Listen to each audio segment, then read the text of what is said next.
জীবন নামের এক কিশোরের উপর সন্ত্রাসীদের হামলা, পরিবার এখন আতঙ্কিত।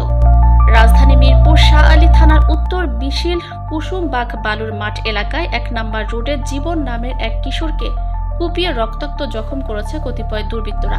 এর ফলে গুরুতর আহত হয় সে। ঈদের দিন সোমবার রাতে এ ঘটনা ঘটে বলে জানায় ভুক্তভোগী পরিবার। দিনা আমি জীবনের আম্মু, আমার ছেলেকে মারা হয়েছে।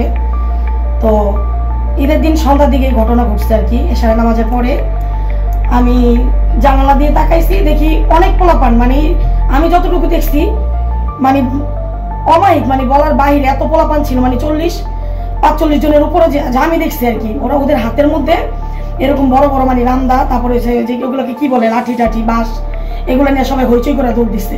তো আমি আমার মারে বলতেছি যে মা, আমার ছেলে কই, আমার জীবন কই, আমার জীবন কই। তো আমি এটা বলতেছিলাম, তখন মন বাড়ি দিছে যে বলার পর আমার মনের মধ্যে বাড়ি দিছে আর কি আমার ছেলের কি হয়েছে।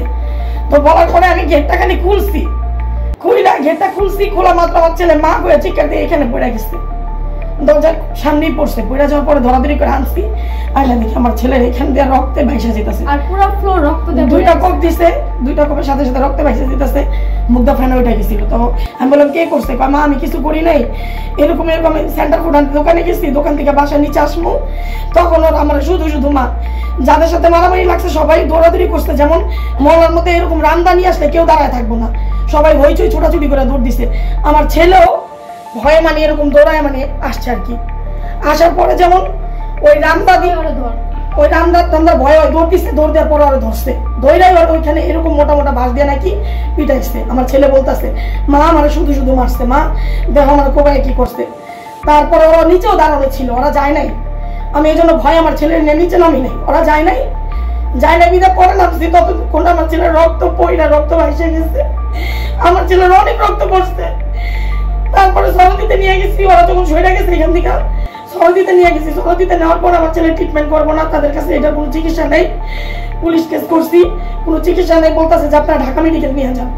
ঢাকা মেডিকেল নিয়ে গেছি, সেইখানে নিয়েও অনেক রুগী ছিল, রাখতে রক্ত পড়তে পরে এই যে আমার ছেলেরে 24টা সিলি করছে। আমার ছেলের যেটা কি বলে, টিপ দিলে যে কি চাকু বের হয়, ওইটা দিয়ে নাকি পার দিছে, ডাক্তাররা বলতেছে সুইচ গার্ড না কি বলে, পরে 24টা সিলি পড়ছে আমার ছেলে। এই যে আমার ছেলের শার্ট, এই যে রক্তে ভিজা, আমার ছেলের ঈদের দিনটাই এই ধরনের। আর এই ঘটনাটা আমি এটার সুষ্ঠু বিচার চাই, এটার আমি আইনের কাছে আমি এটার বিচার চাই, এমনকি সরকারের কাছে আমি এটার বিচার চাই। আমার ছেলেটা নির্দোষ, আমি এটার বিচার চাই। আমি অনেক কষ্ট করে ছেলে মানুষ করছি, আমার স্বামী নাই, আমি ছোট থেকে আমার ছেলেদেরকে মানুষ করছি, আমি কোনো সুখ খুঁজি নাই। এমনকি আমি কোনো আছে না যে বাচ্চা কাচ্চার জন্য মারা বিয়ে করে বা সুখ খুঁজে, আমি এটা খুঁজি না। আমি অনেক কষ্ট করে ছেলে মানুষ করছি, আমার ছেলের বিচার চাই। আপনার মামলা করছেন কবে? ছেলের বিচার চান নাকি ছেলেরকে যারা মারছে তাদের বিচার? আমার ছেলেকে মারছে সেটার বিচারই চাই, আমার যারা এই ক্ষতিটা করছে আমার ছেলের, আমি তাদের বিচার চাই। আমি সরকারের কাছেও বিচার চাই, আমি আইনের কাছেও বিচার চাই। আপনারা কি থানায় মামলা করছেন? জি, আমরা থানায় মামলা করছি। কার নামে করছেন মামলাটা? মামলার আসামি কে? মামলার আসামি হচ্ছে আমার ছেলেকে জিজ্ঞাসা করছি যে তোরে কে মারছে, বাবা একটু নামটা বলো। তো আমার ছেলে বলছে যে মা, আমাকে যখন মাথার মধ্যে বাড়ি দিছে, আমি যেই কজনকে দেখছি মা, আমি সেই কজনের নামটা বলতে পারবো। পরে আমি বললাম যে কে মারছে তোমারে?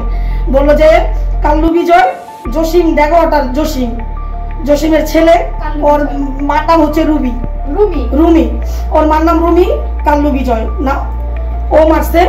আর হচ্ছে কি বলে রাতুল, তারপরে হচ্ছে মিলন, আর মিলনের আপন ভাই হীরা, ওরা মারছে। আরেকজন আছে জিয়ান, এই স্বাধীন এসি দোকানে ও এখনো কাজ করে, ও এখনো বৈশা রয়েছে, ওদেরকে ধরা হয় না, ওরা এখনো বৈশা রয়েছে।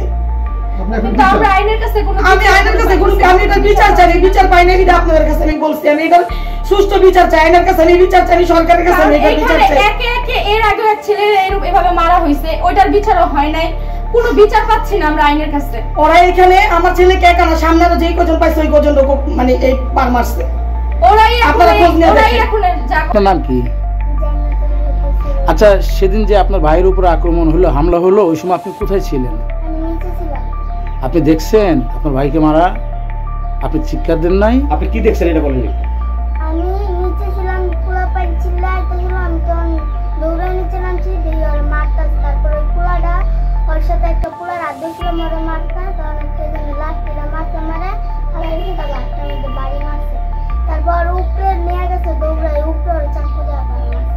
আচ্ছা আপনার হাতে কোথায় বাড়ি মারছে? হাত তখন মারার পরে তুমি কি করছো?